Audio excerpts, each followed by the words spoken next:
Si vous avez déjà mis les pieds dans un musée d'histoire, vous y avez sûrement vu des amphores romaines, ces vases en terre cuite, qui servaient à conserver et à transporter du vin ou de l'huile. Eh bien, sachez qu'il s'agit de très anciens exemples de packaging, ou de conditionnement, en bon français. Certificat cadeau. Carrosse. Vaporub. Magasin rayon. Outlet. Escalator. Packaging. Les mots du commerce. Choisir les bons mots, ça rapporte. Un balado avec Jacques Nantel, professeur émérite à HEC Montréal, chercheur et spécialiste du commerce de détail.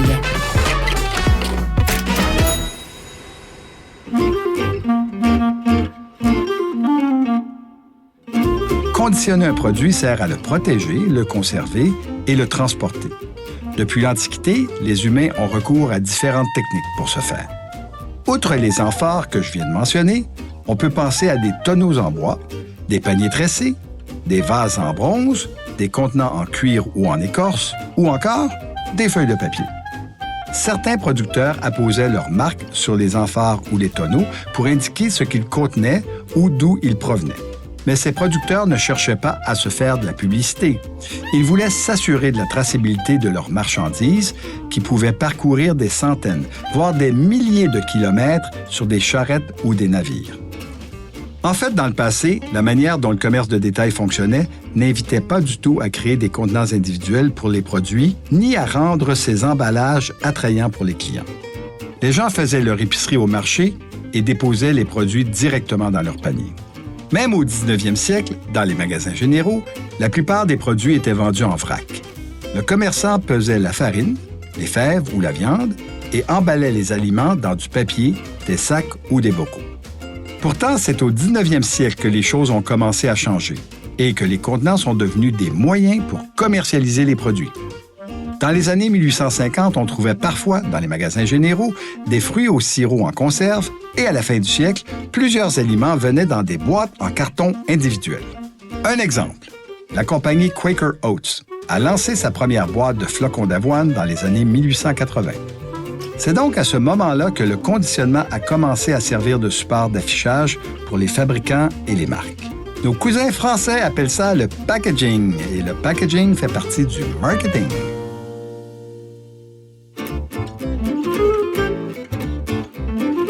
Techniquement parlant, on doit distinguer le conditionnement de l'emballage. Lors du conditionnement, le fabricant met son produit dans un contenant scellé, par exemple, des pâtes dans une boîte en carton, du shampoing dans une bouteille en plastique et de la bière dans une canette en aluminium. Le fabricant peut apposer une étiquette, créer des contenants colorés et originaux pour rendre son produit attrayant.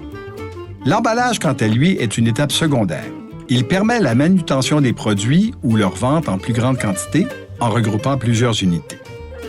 La caisse de bière est un très bon exemple d'emballage. La boîte en carton contenant les canettes correspond à l'emballage, alors que les canettes elles-mêmes correspondent au conditionnement. Autre exemple, la pâte à dents. Le tube de dentifrice en plastique, c'est le conditionnement. Mais pour transporter et mettre sur les tablettes les tubes, les fabricants les emballent dans des boîtes en carton. C'est beaucoup plus facile à empiler, à stocker et à transporter. Alors, comment appeler la technique de commercialisation associée au conditionnement ou à l'emballage? Une rapide navigation de l'Internet nous permet de voir comment les graphistes québécois nomment leurs services. Et on trouve un peu de tout. Design de packaging, design d'emballage et pour finir, conception d'emballage, qui me paraît être la formulation la plus appropriée. La conception d'emballage, c'est donc une technique de commercialisation qui permet de rendre un produit reconnaissable sur les tablettes des commerçants. C'est devenu un élément essentiel de la commercialisation des produits au point que la conception d'emballage est un métier à part entière. Certaines marques de luxe, je pense ici aux produits Apple ou à certaines marques de scotch, conçoivent des boîtes élégantes destinées à être conservées, voire exposées. Oui, exposées. Mais on entend souvent parler aujourd'hui des problèmes environnementaux causés par le suremballage.